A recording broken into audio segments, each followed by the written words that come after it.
കൈവെട്ടിയ സംഭവത്തിന് പിന്നിൽ popular ഫ്രണ്ടാണെന്ന് police വ്യക്തമാക്കിയിട്ടുണ്ട്.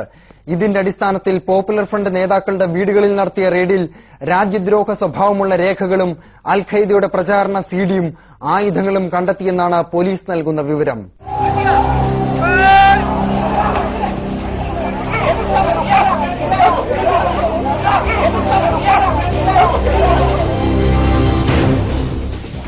ചോദ്യപേപ്പർ വിവാദം പൊട്ടിപ്പുറപ്പെട്ടപ്പോൾ തന്നെ പോപ്പുലർ ഫ്രണ്ട് പ്രക്ഷോഭത്തിന്റെ മുൻനിരയിലുണ്ടായിരുന്നു.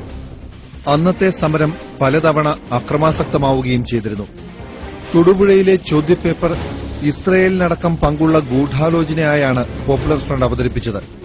അധ്യാപകന്റെ കൈവെട്ടിയതിന് പിന്നാലെ നടത്തിയ അന്വേഷണത്തിൽ തന്നെ ഇവരുടെ പങ്ക് പോലീസ് സ്ഥിരീകരിക്കുകയും ചെയ്തു. ആയിരക്കണക്കിന് സ്കൂളുകളിലെ ക്രിസ്ത്യൻസ് നടത്തുന്ന സ്കൂളുകളിലെ മുസ്ലിം പെൺകുട്ടികൾക്ക് തലമറച്ചു പോകാനുള്ള പ്രാഥമികമായ അവകാശം നിഷേധിക്കുന്നു. സിൻബാദ് പാലം എന്ന് പറഞ്ഞ വളരെ നികൃഷ്ടമായ ഒരു കൃതി പിന്നീട് ഇറങ്ങുന്നു. അതുപോലുള്ള പുസ്തകങ്ങൾ ഇറങ്ങുന്നു. ഈ ലവ് ജിഹാദ് എന്ന സംഘപരിവാര സൃഷ്ടിയെ ഈ ലോബി വമ്പിച്ച നല്ല നിലയിൽ പ്രൊമോട്ട് ചെയ്യുന്നു. ഇതൊക്കെ ഉണ്ടാകുമ്പോൾ ഇവിടെ മുസ്ലിങ്ങളും ക്രിസ്ത്യാനികളുമായ രണ്ട് വിഭാഗങ്ങൾ വളരെ സൗഹൃദത്തോടുകൂടി സഹോദര്യത്തോടുകൂടി കഴിഞ്ഞിരുന്നതിന്റെ ധ്രുവീകരണം സംഭവിക്കാനാണ് ഇത് കാരണമാകുക എന്ന നിലയിൽ ഇവിടുത്തെ സാംസ്കാരിക സമൂഹം രാഷ്ട്രീയക്കാരും ഉണർന്ന് പ്രവർത്തിക്കാത്തതിന്റെ ഫലമാണ് ഈ പരിണിതി ഉണ്ടായത്. പോപ്പുലർ ഫ്രണ്ടിന്റെ നേതൃത്വത്തിൽ അതിന്റെ ചില പ്രവർത്തകർ കൂടി മുസ്ലിം ഐക്യവേദി എന്നൊരു ബാനറിന്റെ കീഴിൽ നടത്തിയ പ്രകടനമാണ് തെറ്റിദ്ധാരണയുടെ പേരിൽ തൊടുപുഴയിൽ പ്രകോപനങ്ങൾ ഉണ്ടാകാൻ കാരണമായി. യഥാർത്ഥത്തില് ഇവിടെ ഈ തൊടുപുഴയിൽ സ്വാധീനമില്ലാത്ത, തൊടുപുഴയിലെ സമാധാനകാംക്ഷികൾ വളരാൻ അനുവദിക്കാത്ത, തൊടുപുഴയിലെ മുസ്ലിം ജനസമൂഹം അവജ്ഞയോടുകൂടി തള്ളിക്കളഞ്ഞ പോപ്പുലർ ഫ്രണ്ടിനും എൻഡിഎഫിനും ഈ ചോദ്യപേപ്പർ വിവാദത്തിന്റെ മറവിൽ ഒരു രാഷ്ട്രീയ സ്വാധീനമുണ്ടാക്കുക എന്ന ഒളി അജണ്ടയാണ് എൻഡിഎഫും പോപ്പുലർ ഫ്രണ്ടും കൂടി തൊടുപുഴയിലും അതിനോടനുബന്ധിച്ച സംഭവങ്ങളിലൂടെയൊക്കെ ഉണ്ടായിക്കൊണ്ടിരിക്കുന്നത്.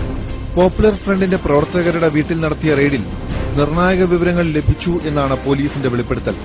കുഞ്ഞുണ്ണിക്കരയിലെ കുഞ്ഞുമോന്റെ വീടിന്റെ പരിസരത്ത് ഒളിപ്പിച്ച ഇന്നോവ കാറിൽ നിന്ന് അൽ ഖൈദയുടെ പ്രചാരണ സീഡ് ലഭിച്ചു എന്നാണ് പോലീസ് നൽകുന്ന വിവരം.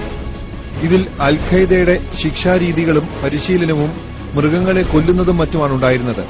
ഇത് സംബന്ധിച്ച് പോലീസ് ഗൌരവമായ അന്വേഷണം തുടങ്ങിയിട്ടുണ്ട്. അൽ ഖൈദ, താലിബാൻ തുടങ്ങിയവരുടെ വളർച്ചയ്ക്ക് ശേഷം ഇസ്ലാമിക രാഷ്ട്രീയം ലോകത്തെ മുഴുവൻ തന്നെ ഇസ്ലാമാക്കി മാറ്റുക എന്ന് പറയുന്ന ഒരുതരം പാൻ ഇസ്ലാമിക് രാഷ്ട്രീയവും അത് അക്രമരാഷ്ട്രീയത്തിലൂടെയും നേടിയെടുക്കാം എന്ന രീതിയിലുള്ള ഒരു ആശയം വളരെ ശക്തമായ ഒരു പ്രത്യയശാസ്ത്രമായി പ്രചരിപ്പിക്കപ്പെടുന്നുണ്ട്. അതിന് കേരളത്തിലേക്കൊക്കെ എത്രത്തോളം വേരോട്ടം വന്നിട്ടുണ്ട് എന്നുള്ള കാര്യത്തിലാണ് സംശയം ഉണ്ടായിരുന്നത്. പൊതുവിൽ കാര്യമായിട്ടില്ല എന്ന് തോന്നുന്നു. പക്ഷെ ചില പ്രസിദ്ധീകരണങ്ങളൊക്കെ കാണുമ്പോൾ നേരത്തെ തന്നെ എനിക്ക് ശക്തമായ സംശയം തോന്നിയിരുന്നു. ഇത് വളരെ ഗുരുതരമായി വന്നുകൊണ്ടിരിക്കുന്നു.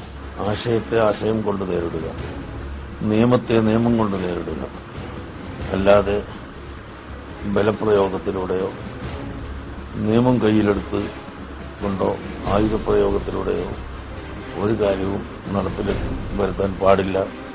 അതൊരിക്കലും മതത്തിൽ യോജിച്ചതല്ല, മനുഷ്യത്വത്തിൽ യോജിച്ചതല്ല. പോപ്പുലർ ഫ്രണ്ട് എറണാകുളം ജില്ലാ സെക്രട്ടറി മൻസൂറിന്റെ വീട്ടിൽ നടത്തിയ റെയ്ഡിൽ രാജ്യദ്രോഹ സ്വഭാവമുള്ള രേഖകൾ പിടിച്ചെടുത്തതായാണ് റിപ്പോർട്ട്. സേനയുടെ പ്രദർശന പരിപാടിയിൽ പങ്കെടുക്കുന്നത് സംബന്ധിച്ച വിവരങ്ങൾ ഇതിലുണ്ട്.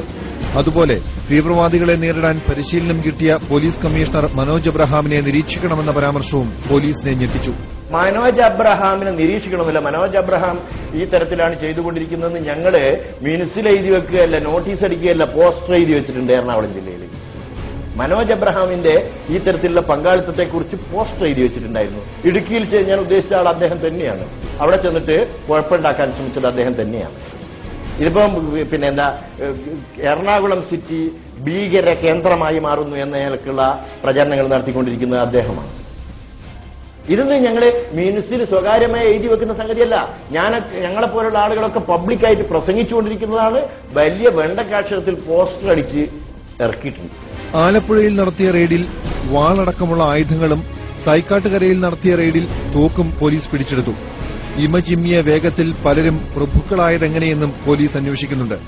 അതുകൊണ്ട് എൻഡിഎഫിന്റെ ചരിത്രവും പ്രവർത്തന രീതിയും സാമ്പത്തിക സ്രോതസ്സുകളും കൂടുതൽ പരിശോധന ആവശ്യപ്പെട്ടു.